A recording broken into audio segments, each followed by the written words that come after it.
And thanks to everyone for turning out today. Boy, we have just a really impressive group. Lots of folks making themselves available on this Monday evening. I see many familiar faces and some new ones. For those of you who are new, let me introduce myself. My name is Mengus Maps. I'm one of your city commissioners. And today I thought I'd just take a moment to talk a little bit about what's happening in City Hall and then turn this into a dialogue. I might also take this moment to introduce a couple of members of my staff. We have Jackson, who is our moderator for the day. Hey, Jackson. He waved, but there we go. We have Katie there too. Hey, Katie's my chief of staff. She's the person who really runs the show. And we have Nellie too, who might have her camera off, but if Nellie wants to turn her camera on, if that's an easy thing for her to do, she can wave. If not, Nellie's the person who handles a lot of Hi, everyone. I can't be seen. Yeah, I just can speak. My camera's having technical difficulties, but hi, everyone. Thank you for having me, Commissioner. Of course. Thank you all for being here. Let's see. As you heard, my name's Mengus. I'm one of your people on City Council. I am the commissioner in charge of the Water Bureau, the Bureau of Environmental Services. And as of 2023, I am your new PBOT commissioner, which of course is your Transportation Roads Commissioner. If you have any problems with those bureaus, the buck really does stop with me. So I encourage you to ask a question either by raising your hand or dropping it online, or you can reach out to my office directly and we'll help troubleshoot your problems. I figured what I should do today is talk quickly about three big issues that have been happening in City Hall, and then we can open it up to dialogue. One is charter reform. As you'll remember, in November of last year, I believe it was, the voters of Portland adopted a new charter for the city of Portland, and you can think of the charter as being something like the Constitution for the city.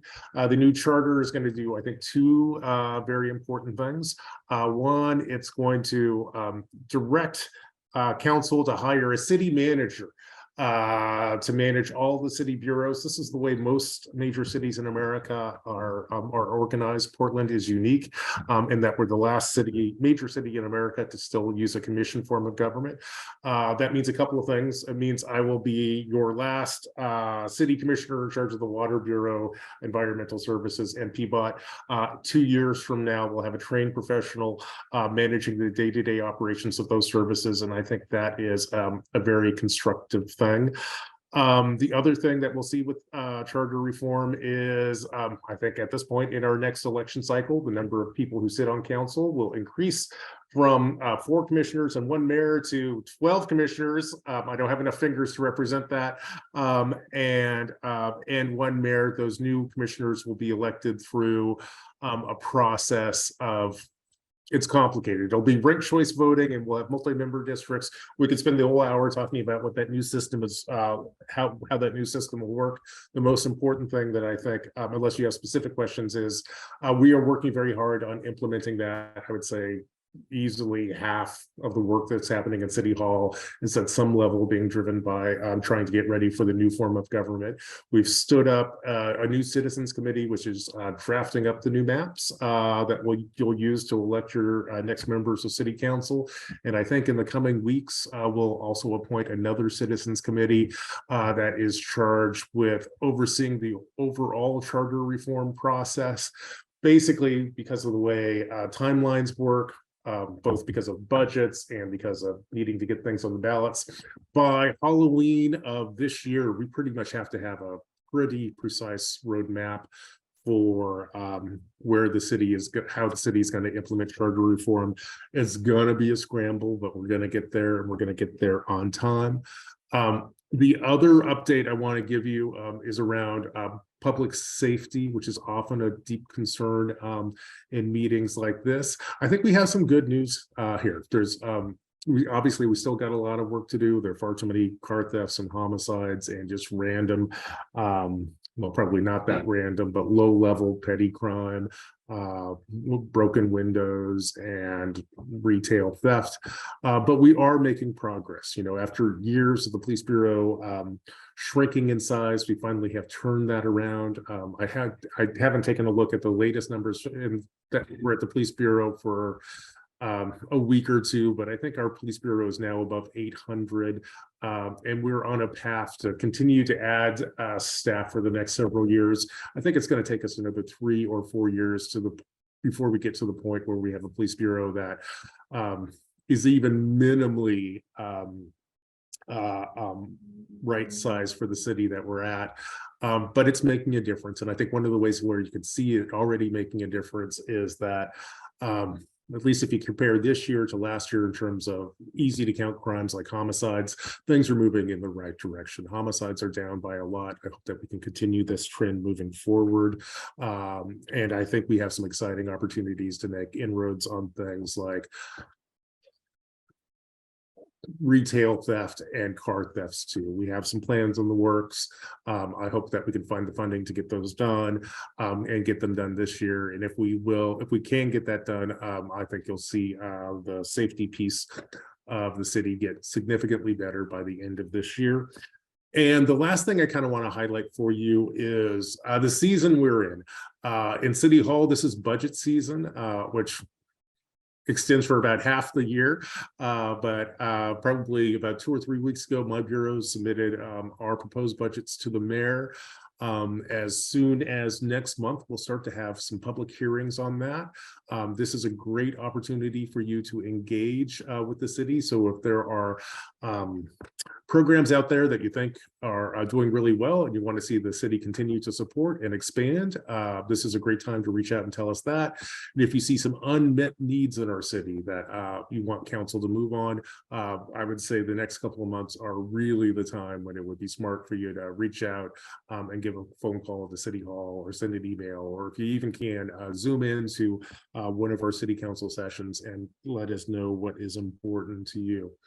And I could go on for another 50 minutes like this, but I think this might be an appropriate time for me to be quiet for a moment and try to open this up for a dialogue. I'd love to hear your questions or comments, and I'll let Jackson let's get it going. Be the moderator. Right. And I would just to kind of give a little bit of a rough outline of how we'd like to do things. I know there are a lot of folks here, and we want to try to be respectful of everyone's chance to speak. So if you could try to keep it to a one narrow question or one specific question as possible. If we kind of have a back and forth, that's totally fine. But yeah, let's try to keep it to one question per person. So Wendy, I saw you had your hand up first. Let's have you go ahead. Hi, Wendy. Happy New Year. Same to you, and happy Valentine's Day too. Oh, you're right. So I have a very simple question. Yeah. I am working with a group, we call ourselves Concerned Citizens, and I know some of us have met a year and a half ago or so with Commissioner Mapps.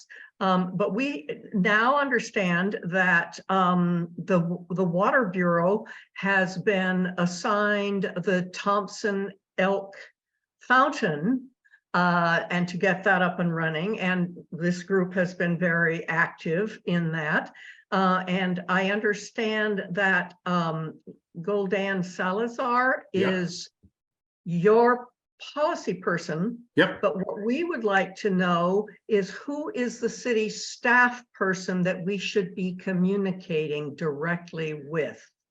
We'd like to know the status of that and who we should be talking to. Sure. Well, why don't we hear it from the, I was going to say the horse's mouth, but I should say the elk's mouth, but even that would be unkind. Why don't I give it to my chief of staff, Katie? Can you brief us on this? Yeah. Hi, Wendy. Hi. So while Goldan in our office is the liaison to the Water Bureau, the elk statue is kind of its own beast that all the council offices are working on together, with Jeff Hawthorne, who is the city arts manager, really leading it. The Water Bureau is the lead in trying to figure out the cost and the physical rebuilding of the fountain. So they're like the project manager of it, but are not leading all the parts that have to do with historic art preservation and all the much larger pieces that go with the elk statue. So Jeff Hawthorne really is the lead there. Well, now that's interesting because we just met with Commissioner Ryan, and he indicated that it really was going to be under the purview of the Water Bureau. That you are the lead, and everybody had agreed that you would be the responsible party, not Jeff anymore. Interesting, because we are the lead on the fountain because we own the fountain. Right, But the statue itself it's is its own. considered a single piece. Yeah. That's the problem. It is considered a single piece in all the register, all the documentation. They go together. So what is your question that you're looking to ask? Who us? should we in the Water Bureau be speaking with in staff? We do in city staff. We know we have Goldan to be a point person too, but the city staff is the person that we're looking for. If you want, Water Bureau. well, this is much larger than just the Water Bureau, so I can be your point person Okay, for now until we figure out some of these discrepancies. okay, well, yes, clearly, yeah, everybody is saying somebody else is doing it, so that's what we would like to hone in on. I would be Exactly. happy to be your point person. I Um, appreciate that, all right. Katie. Yeah, Well, thank And- you, Wendy. Okay. Yeah. well- Oh, Commissioner. I'll just, I'll underscore a couple things.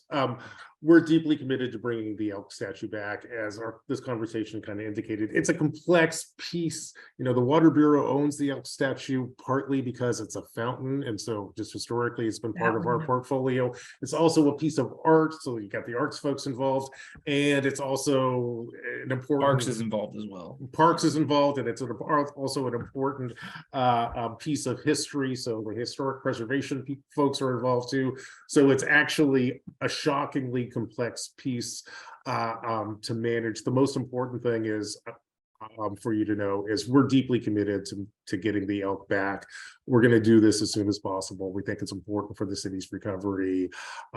It's ridiculous that it's taken as long as it has. There are some complexities there, and I've kind of pointed towards some of them. Yeah. We certainly understand the complexity. We have a lot of people who are really experienced in this group. And what we want to try to do is break down these silos because otherwise it's never going to happen. Yeah. And we understand that, but we want to help. And we want to help you break down those silos. Well, I appreciate the help, Wendy, and I'll make sure that you and Katie talk, and we'll get that elk back. I think that's something important to do right away. Okay, thank you. Okay. Katie, I'll be in touch. All right, so we'll move over to one from the chat now. Oh, wow, chat's busy. I'll summarize a bit because it's a bit of a longer question, but in short, our work with the Water Bureau and BES has seen the gradual phasing out of gas-powered leaf blowers. This is from Michael Hall, by the way. Sure. Michael, if you're out there, has seen us gradually phase out the use of gas-powered leaf blowers in our Bureau's use, as well as with third-party contractors. Michael is wondering if he can expect to see us advance that in PBOT as well. Yes, in fact, I will have to double check. I was under the impression that the city had gotten out of the business of gas leaf blowers. If we haven't, that is a relatively straightforward thing for us to move on. I think that I think this debate is largely resolved. We all want to move towards electric, and if that hasn't been implemented in PBOT, I'll look into that and make sure that we. It might take a cycle or two to kind of replace them all, but I think that's quite important, and we'll get it done.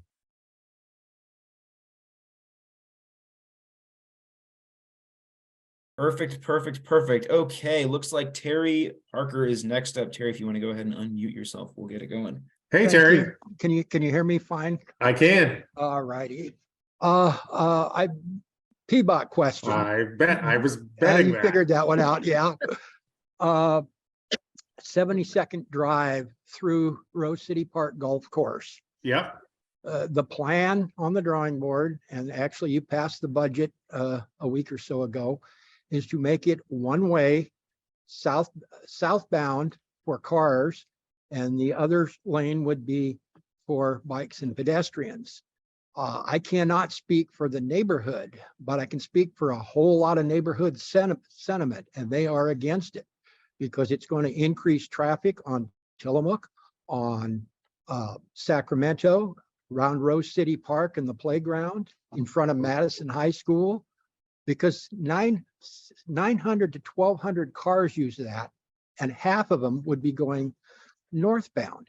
What the neighborhood would like to see is a multi-use path on the east side. There's room to ascend and descend the bluff.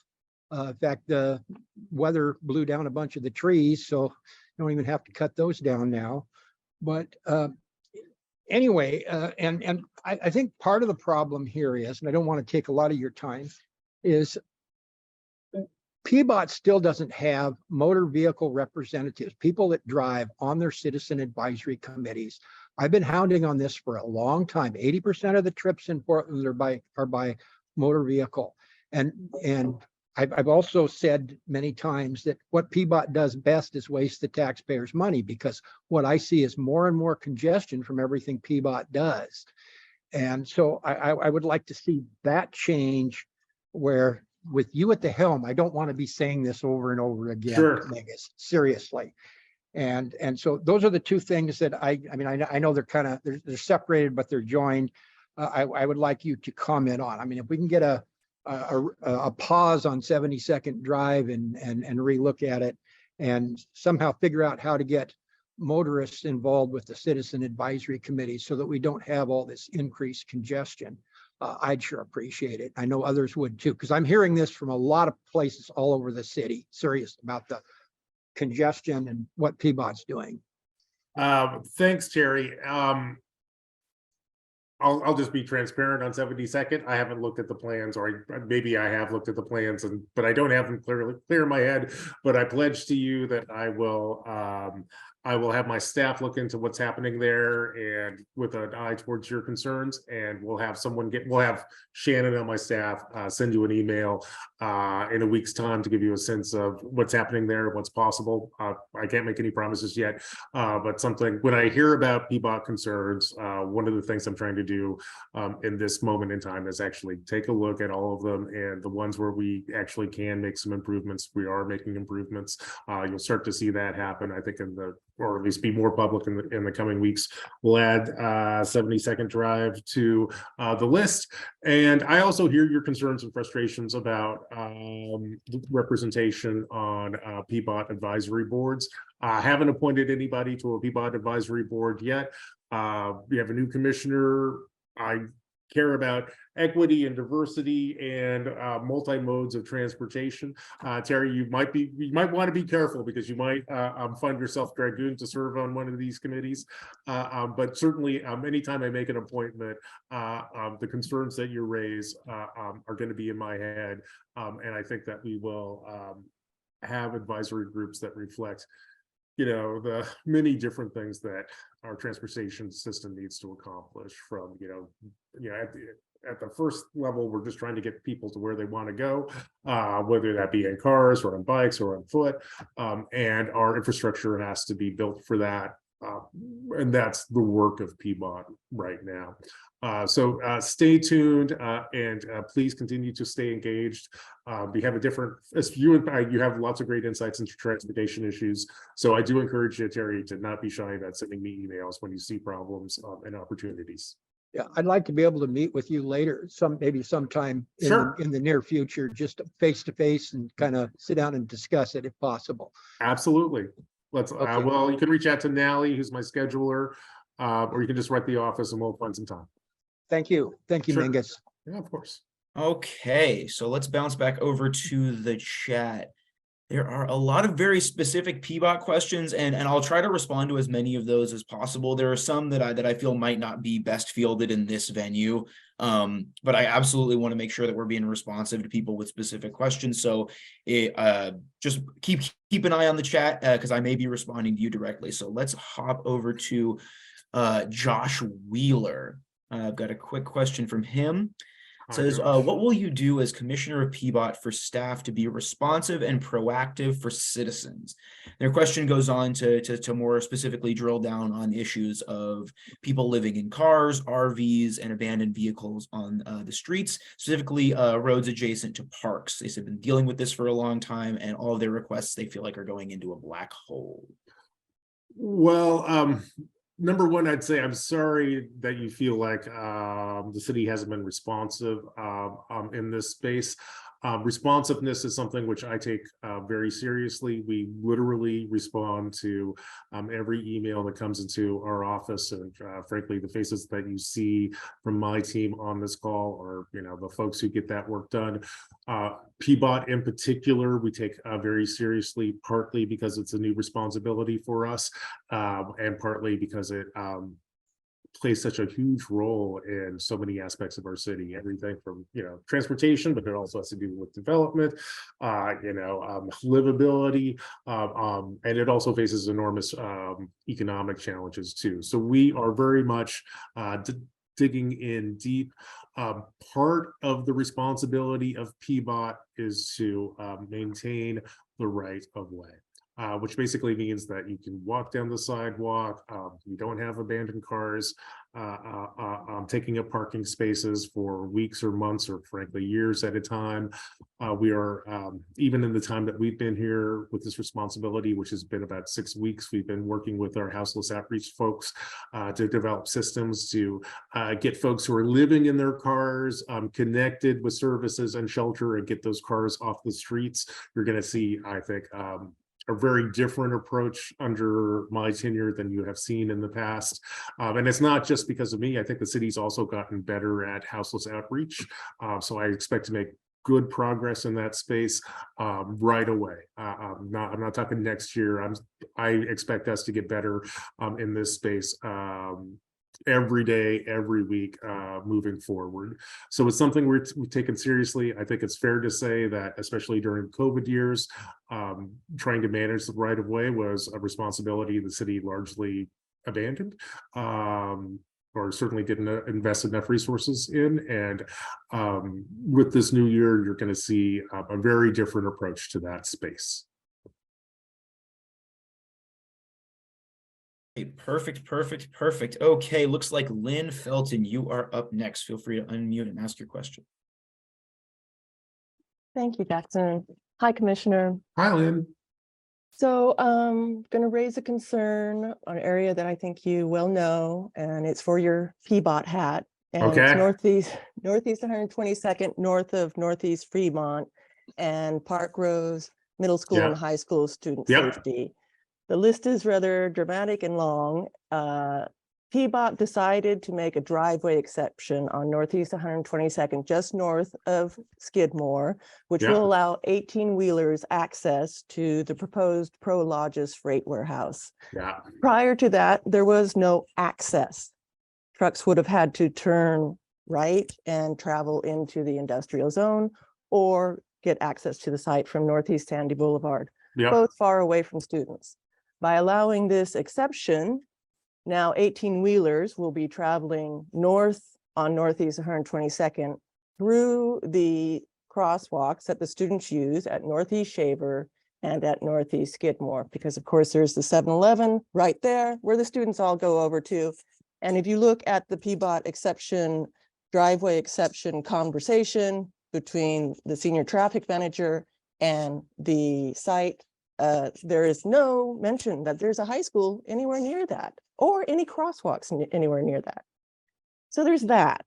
And then on September 29th of this year, we had a pedestrian killed near the crossing at Northeast Shaver Street, hit and killed. And we got a sign up that said, please be careful around here.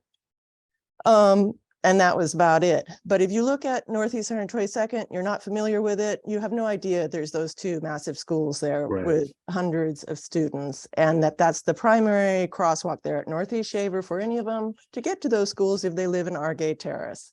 There's no signage that says there's a school, there's no school crossing, there's of course no school zone. And I'm mystified why this is, particularly after we saw with Sarah Pilner's death on Powell Boulevard in October, how quick the city can act when there is the will. When there is a traffic death, that one of the reasons for it was 18-wheel traffic in the vicinity. And yet here we're setting up the same situation for students at Parkrose High School and middle school. And it's just kind of mystifying that why we're not learning from our past mistakes and why we're frankly jeopardizing the safety of students. Lynn, I know this space well. However, I will confess I wasn't familiar with the next plans for how truck traffic is going to work in this space. Sounds to me like you've raised some important concerns, and here's what I'm going to do. I'm going to direct my staff to look at this and get back to you within a week. I am very sensitive to this. We were out in Portland Friday taking a look at the way some recent changes to traffic infrastructure diverts cars adjacent to schools. I think that's a bad thing. I think our engineers probably also think that's a bad thing too. I'll tell you, I'll take a look at what's going on here. And indeed, if we find that there is some incompatible use, like running diesel trucks through a crosswalk that lots of kids use, we'll look for a solution. And I'll give you an update on where that conversation is at by the 7 days from now. Fabulous. Thank you very much. Sure. Thanks, Lynn. Okay, let's stay with the people with their hands raised. I want to keep moving through those. So Stan. Hey, Stan. We move around. Hey, Commissioner, good to see you. Hi, Good to see you. Katie. Nice to see you. So I probably have a dozen questions and 22 comments, but I'm going to stick to your Peabody hat right now. Okay. So you may be aware that last spring and summer here in the Pearl District, we initiated a program where we cleaned up a large area along the 405 on Yep. 16th. I think you're aware of that. It was a successful project until it wasn't, when Peabody disbanded everything that we did. And I won't get into the weeds on that. I think a lot of people know about that. And when we did that project, just so everybody knows, there were 45 tents. We got 25 people into services. We cleaned up tons and tons of trash and so on. After ODOT destroyed what we did, the conditions there are back to where they were last May when we started that project. And we worked with the service coordination team. The mayor's office was supportive of what we did. I learned last Thursday that the money provided by ODOT, Yes. the $2 million that ODOT provided has been used. And for those in this room who don't know, there's an intergovernmental agreement whereby Peabody takes care of the ODOT properties along the highways. Now, there's no more money for that. And I guess obviously you know about that. There has to be some pretty strong action and a lot of lobbying, I guess, with the governor. I know it's budget money and all of that, but right now, nobody is touching any place along the highways where there are problems. And the trash accumulations alone are beyond belief. I mean, we cleaned up so many tons of it.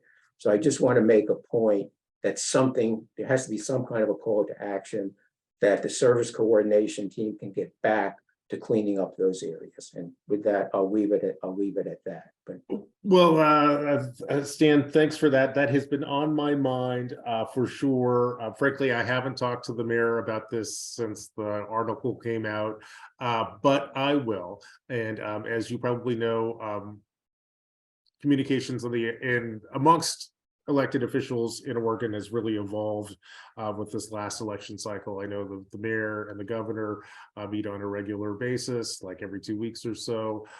So I'll be talking to the mayor about this situation and several others. You might also notice that ODOT is shutting down a bunch of crosswalks in Portland, and I'm kind of annoyed at that. So we'll raise this with the mayor, we'll raise this with the governor. I also want you to know that PBOT's philosophy about maintaining and cleaning up the rights of way in our properties shift with the new commissioner in charge, which is me. This is a high priority. I've already told my PBOT people, we're back in the business of making sure that we both maintain our assets, maintain the right of way. So I think you're going to have a different experience as you move forward and do your very important work in this on this topic. And I want to thank you for the really creative and humane ways in which you've helped keep Portland clean and connect some of our most vulnerable neighbors to services. Thank you. Sure. Right, and let's move right along. We'll keep moving at a good clip. Glenn, if you'd like to go next. Okay, congratulations, Commissioner, on your appointment to PBOT. Thank you. My question is relative to traffic deaths in Portland. 2022 was a terrible year for our city. And I know that our city is committed to Vision Zero, bringing that 100 or 90 traffic deaths down to zero. We haven't been doing very good so lately, but I'm optimistic that we can do that. Me too. And one of the reasons why I think one of the major reasons we want to make our streets safer for everyone. And as you know, about 80% of the people, the reason why they won't take multimodal forms of transportation, walking, scooters, driving their bike, is they're afraid of the streets. And when they see all these traffic fatalities on the streets, people aren't getting out and about on that. And obviously for the city, we spent maybe hundreds of millions of dollars promoting multimodal forms of transportation. I know the city, in order to do this, or PBOT, they've been doing a lot of traffic calming work, speed bumps, marking crosswalks. We all know there's an Oregon crosswalk law where people have to drive, the citizens have the right of way in the crosswalks. So, I mean, since the city's spending so much money in traffic calming and all this to promote more safety, why don't we just bite the bullet and make a citywide 20-mile-an-hour speed limit? It wouldn't cost much money, just the signs, easy to implement, because it'd be everywhere within the city. Our roads aren't the best as they have been, so people go around 20 miles an hour anyway on most of our roads. And I think we would make a much safer city for not only the people that are using multimodal, but also for the people driving their cars, because they won't have to worry about, getting into accidents with people on the street. Glenn, that's a really compelling idea. And I think that you are definitely pointing at one of the root causes of the dramatic increase in traffic deaths that we see. Speed is the key factor there. The interaction between pedestrians and cars going fast is kind of what results in fatalities. And adjusting the speed limit is definitely one way to get at that. I also think there's some other mechanisms that are important too. So I can't promise you that we're going to take the speed limits down to 20 on every Portland street, but I am telling you that this is something that we look at very seriously and have considered even in the time that I've been in office, taking a look at how fast folks are going on certain roads. I'm definitely open to the option, but it'll probably be, we'll try to find solutions that are specifically tailored for the intersections and stretches and specific stretches of roads. I'd also point out that, I think you're right. Over the last several years, the city has made enormous investments in traffic safety, for the most part with kind of bad results. Our traffic fatalities in Portland have essentially doubled in the last 5 years, which is surprising because our infrastructure has actually gotten better. So one question is sort of what's the difference? Wow, how did we get so much worse at this? And I would argue, or at least I have an hypothesis, the one sort of external variable that really did change in the last couple of years is we got rid of our traffic. We got rid of traffic enforcement. Right. And so in addition to, my ongoing commitment to looking at speed and trying to engineer my way out of traffic fatalities. I'm also very much talking to my colleagues on council and the mayor, the police bureau, around bringing traffic enforcement back. I think, and I'd say we're in a soft pilot phase where you might actually notice some traffic enforcement missions happening in Portland even now in a way that you haven't seen in the past couple of years. I'm hopeful that that'll make a difference. But I'm very much believe that we need to take an interdisciplinary approach to bringing down traffic deaths. You know, part of it's engineering, part of it's enforcement, part of it's culture too. I do think that folks drive different today than they did, frankly, pre-pandemic, and kind of reminding people of why it's important to drive sanely.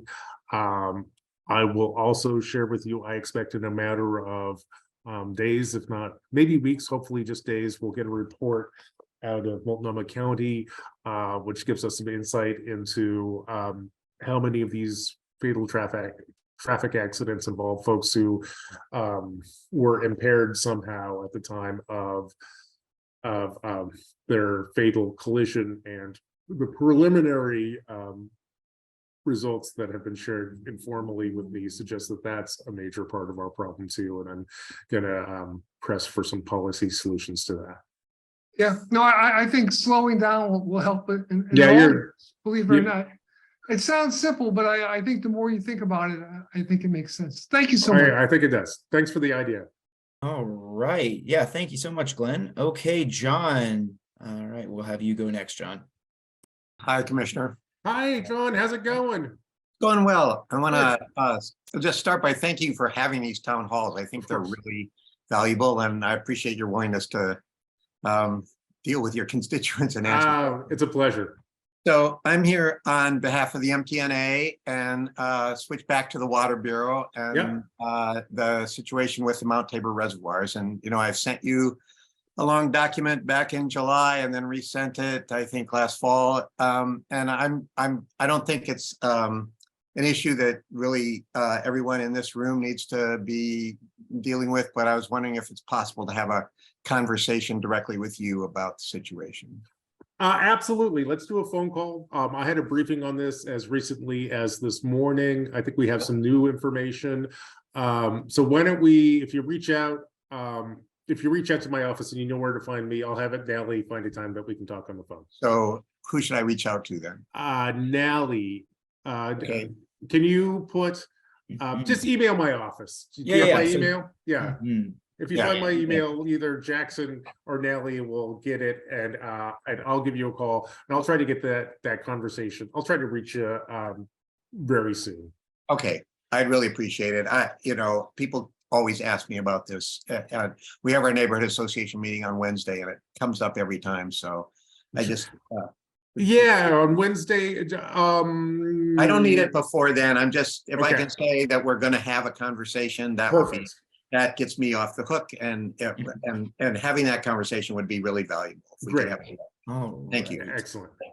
So let's bounce back over to the chat a little bit. I'm sort of try to synthesize some of the recurring questions I see, and I think some of them are pretty well summed up in this question from Cameron Bennett, who says, "What systemic changes do you expect PBOT to undertake to address its Vision Zero goals? Is automatic traffic enforcement such as speed and red light cameras part of the conversation?" Speed and red light cameras are very much part of the conversation. You'll continue to see us make improvements to our infrastructure, specifically things like crosswalks and better lighting. That's a real problem, especially as you get out to East Portland. We are looking at solutions like reducing speeds on streets that prove to be problematic. And there's also the enforcement piece, which I think has largely been neglected in recent years, and trying to get a little bit more traffic enforcement. And between that, I am hopeful that we can begin to move these numbers in the right direction this year. Perfect. Okay, let's see. I think it's Jamie. Let's go for you. Hey, Jamie, how are you? Good to chat with you, Commissioner Maps. Jamie with Coyne. I bugged you enough, and I'll probably bug your office for a full interview this week. Of course. Wanted to try to just get initial response since we found out about this today. Some of the city letters of intent have been issued for some of those sanctioned campsites. One of those being the Clinton Triangle, that's along Southeast Hill between 13th and 16th. We spoke with a few of the neighborhood associations today, and they were kind of surprised by the news. So I just wanted to check in and see if there was any plans for city leadership to meet with these neighbors and just any kind of concerns overall from city residents that are listening in today that, you know, they're concerned about some of these sites going into their neighborhoods and the communication. Well, thanks for the question. I'll tell you the truth. I haven't been briefed on the specifics of these sites myself. This has been a concept that's been out there. We're going to have to sit down and talk to the mayor's office to learn about the plans for this. I know the mayor has been working on this with some intensity for quite a while now. So I think we have, and I think that, you know, largely thanks to Commissioner Ryan's leadership, we have learned how to do a better job of standing up organized camps. I don't know the details about the camps that the mayor is proposing right now. Certainly in my conversations with the mayor, as was the case with my conversations with Commissioner Ryan, I think it's really important that we connect with neighbors and have a version of a good neighbor agreement for how these camps should work. So, you know, yeah, I would hate to see camps set up and then have camping happen on the periphery of the camp. I think it's important that the city, or at least the city, takes some responsibility for cleaning up the space around there. I think we need to think about security, and I think we need to have ongoing dialogues and check-ins with neighbors to make sure that that these settlements are actually working. So those are the conversations I'll be having with the mayor and Commissioner Ryan when this gets, the next time I check in with my colleagues, which will be before the end of this week. Awesome. Thanks so much, Commissioner. Sure. Perfect. Okay, Randy, looks like you are up next. Hey, Randy. Good evening, Commissioner.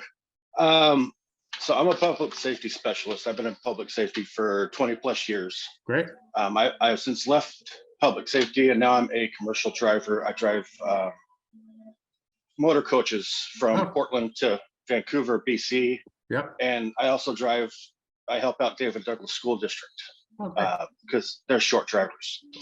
So I'm also a certified emergency vehicle operator as well.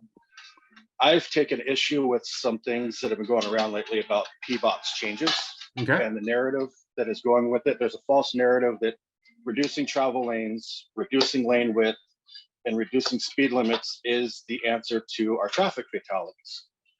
It's not. From 1980 to the year 2000, the United States reduced its traffic fatalities from 8,070 to 4,763. All the while, major cities were increasing their speed limits. They were adding traffic lanes. They were widening traffic lanes. So what's the difference now is in the 1980s, I don't know how old you are, Commissioner, but I remember the 80s, that's for sure. Okay. They really went hard on a traffic safety campaign or a pedestrian safety campaign. Kids were taught in school. They couldn't watch their cartoons without being told to look both ways before they cross the street with the PSAs afterwards. And the Did You Know campaign that was, you know, every commercial break. That's what we're missing here is we're saying, well, we need to reduce speed limits. We need to do this, we need to do that. When the obvious answer is we need to start teaching people how to cross the street again. Now, when I say that, people are thinking, well, you're victim blaming. I'm not victim blaming. What I'm doing is I'm trying to look at every aspect. Yes, we need to get drivers to be more responsible. We need to get this and we need to get that. But what's happening with PBOT and their changes is making our streets less safe. The medians right now, it's more of an inconvenience, but it is hampering small business traffic because people are having trouble getting to some businesses. But when you add the bike lane partitions, those little 6-inch strips or whatever they're doing, with the median, it creates a pinch point. So motorists don't have room if they need to maneuver around a hazard. If they do, they're going to hit the car next to them, or they're going to go into the median or whatever. And it's also causing emergency vehicles, fire engines, ambulances, police cars to get caught at red lights because people can't move out of the way for those vehicles and they can't go around because of the median. Like I spent 11 years as an EMT. Every second that ambulance is held up decreases the person's chances of surviving. So you can either have the medians or the bike lane partitions. You can't have both.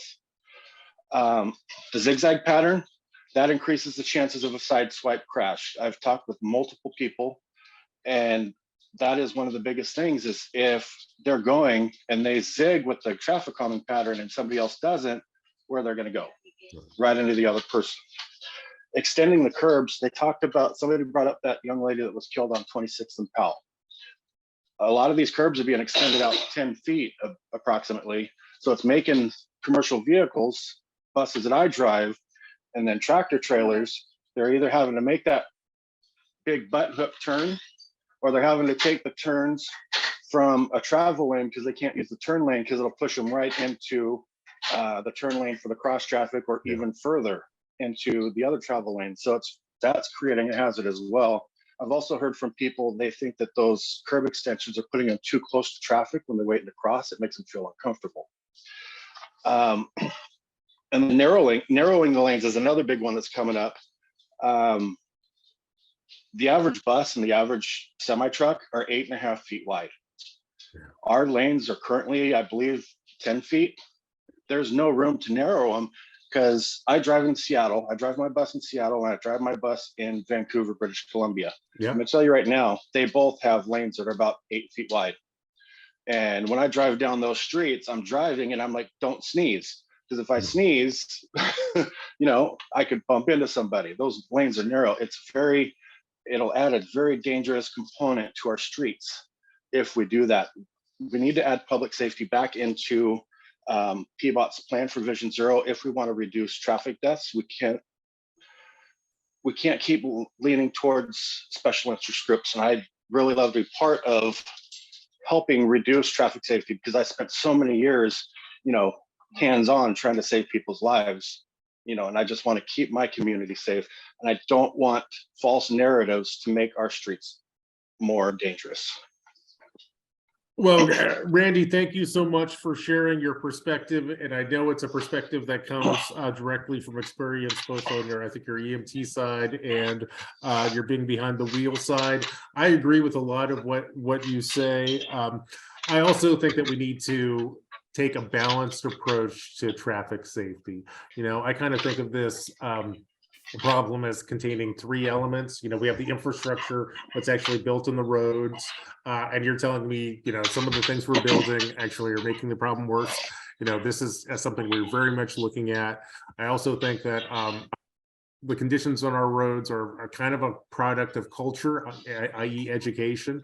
And I certainly think it's one of the things that has been absent in recent years is public education about how to sort of navigate our spaces appropriately, whether it's a reminder to people to cross at the crosswalks, or if it's a reminder of people not to smoke meth and drive. I think we need to change that. And I think the third leg that sort of determines what kind of transportation system we have is enforcement. And I think enforcement is also been missing in recent years. So in terms of my broad policies moving forward, number one, I think we need to find the right balance for all three of these. I am looking at infrastructure to make sure that we're building the right things in the right places. And I'm really trying to challenge the city to do a better job at enforcement and culture. We need to start to talk to people about navigating our streets appropriately, giving people space, crossing at crosswalks, you know, not drinking and driving and being high while driving. And I think you'll see us, in fact, I'm confident you will see us make improvements in all three of those spaces before the end of this year.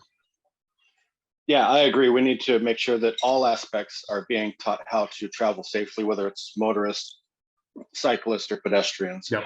So.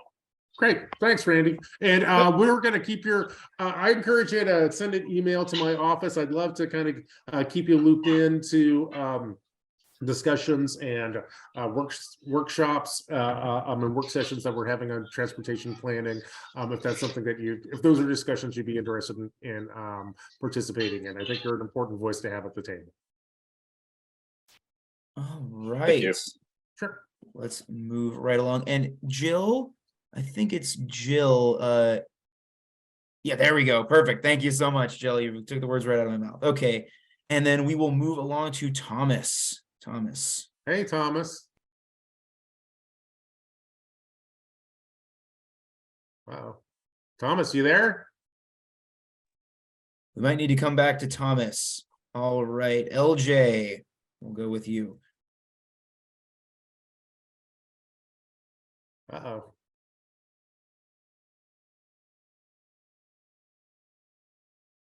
Looks like we don't have LJ. Does anyone? Oh, there we go. Thomas, there you Thomas. are. There's Thomas. Okay, Thomas, if you can hear me, why don't you go ahead? We can't quite hear you. Sorry about that. No problem. Getting prepared for my neighborhood association meeting on board. So essentially, as you know, there's the Safe Rest Villages, and the Peninsula Crossing Trail has been a big problem. Yep. And you have now responded and put in some more well, not bollards, but concrete blocks and boulders.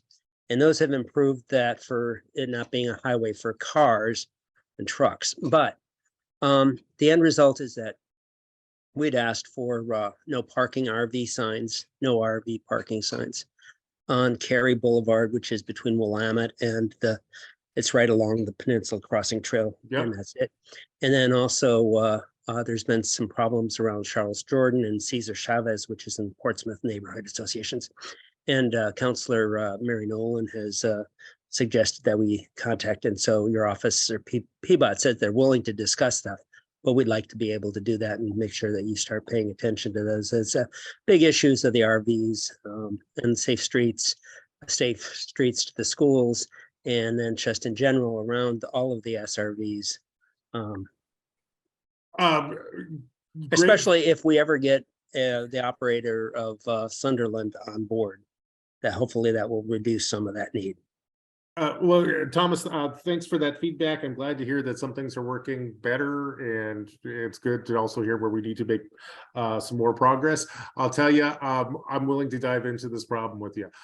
So I will, if you can contact Jackson, I'd love, Jackson, can you make sure that we follow up with Thomas? We'll talk with it. Yeah, at the end, actually here, I'll do that right now. I'll make sure that all of our office's contact information is present and available in the chat. I've been dropping it here and there, but I'll make it full. It's on your website too. Perfect. Yes, it is.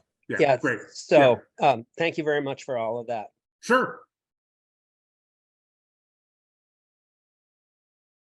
LJ, you back? Let's see. Oh, LJ's mic is bad. Mike is bad. Okay. I'll read it out for you, Commissioner. So Water Bureau Director Gabe Salmer declined to update the public on how the quote quick fix is going for the Bureau's ongoing excessive lead in drinking water. Can you please hear in brief? Yeah, I can, LJ. I'm sorry your mic's not working. I think this is a good news story. I wish it were a slightly better news story. For those of you, I'm the commissioner in charge of the Water Bureau.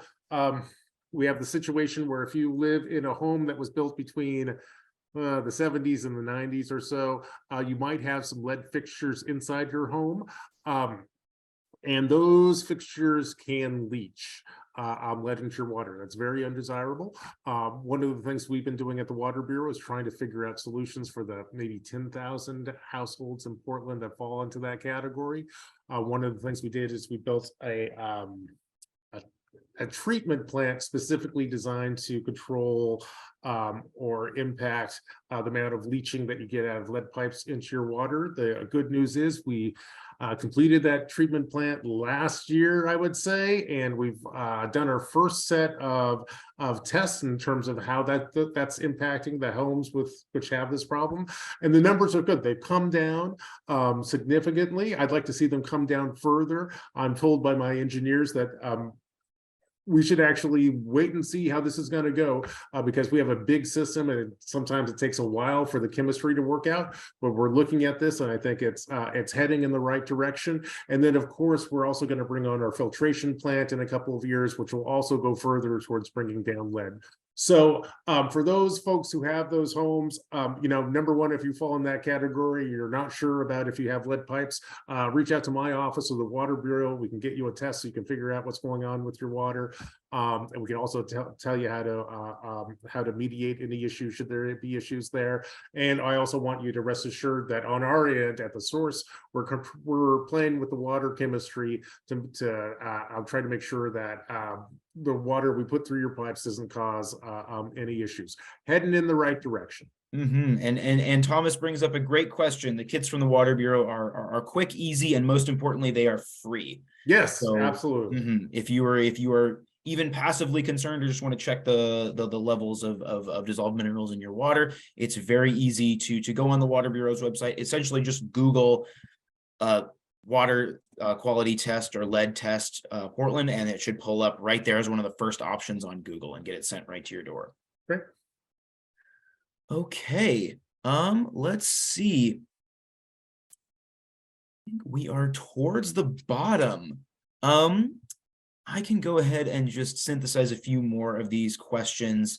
One that we could, oh, perfect. Thanks, Samantha. Drop the link in the chat. That's perfect. So, Commissioner, I think the last point that I've seen come up in a few specifics is just road maintenance, road quality, and potholes, and us taking care of our existing roadway infrastructure. How can we expect that to be the same, different, or just how should that be under Commissioner Mapps? It should be better. I will also tell you folks, this is an awfully difficult problem for PBOT. You know, we're mostly funded through gas taxes and parking meters. You know, one good thing that's happening out there in the real world is people are driving cars which are much more fuel efficient. There are many cars out there that don't use gas at all. So we've seen our revenues plummet very significantly. Also with COVID and people now working from home, same story on the parking meter side. So the budget and all that has important revenue implications. I just submitted a draft budget for next year a couple of weeks ago, and that budget is $129 million less than the budget that we're working on today. $129 million is a lot of money. However, I think even within that, we can actually continue to make progress on, you know, basic road maintenance. You know, PBOT represents a huge hunk of the assets that the city has. If those assets aren't functional, the city doesn't function. I'm very much a bread and butter, complete your core mission kind of commissioner. So I need to keep these roads functional, both in terms of just being well maintained and also well designed. That's what I'm trying to bring to this space. I will also tell you, I'm in a fiscal crisis. I'm not going to use that fiscal crisis as an excuse to reduce services to you. But this is part of the challenge that we're in. I do think that we're going to be able to continue for this next year to make build better infrastructure and do a better job than we have before. But we are definitely in a crunch time. Which probably is also the same message that I could share and say about the entire city. You know, I think I view Portland as being a city that has gone through an enormous set of challenges and traumas in the last couple of years, but I'll tell you, I really am seeing us turn the corner. You know, folks are back downtown again, businesses are opening up again, boards are coming off the windows again. You know, we're bringing down homicide rates, and we'll continue to make progress in this space. I'm very optimistic about the future. It's also going to be really challenging. And frankly, the progress that we built today was really built on the basis of conversations and the engagement of folks like you. So I want to thank all of you. I see a bunch of Portland heroes in this room who have been working for years to build a better city. And we're seeing the fruits of your labor now. We truly need you more than ever. You know, from my vantage point on the second floor of City Hall, I can tell you, I think our future looks really bright. I've never been more optimistic about Portland than I am today, and I have to be. You probably saw my kid just walk by me in the background, and you know, I get up every day to do the stuff I do down in City Hall with my colleagues to build a better world, both for you and for him. I realize the stakes that are here. I think we can get there, get to a better Portland, but it's going to take the kinds of dialogues that we've had this evening. So I want to thank you so much for taking time out of your evening to share this conversation with me. We try to do these every 2 months or so, so I hope I can see you again next week. In the meantime, if you have any questions or concerns, please reach out to my office. I'll ask Jackson on my team to follow up on the questions that were dropped in the chat that we didn't get a chance to get to. And we look forward to seeing you next time. In the Perfect. spring, it'll be great.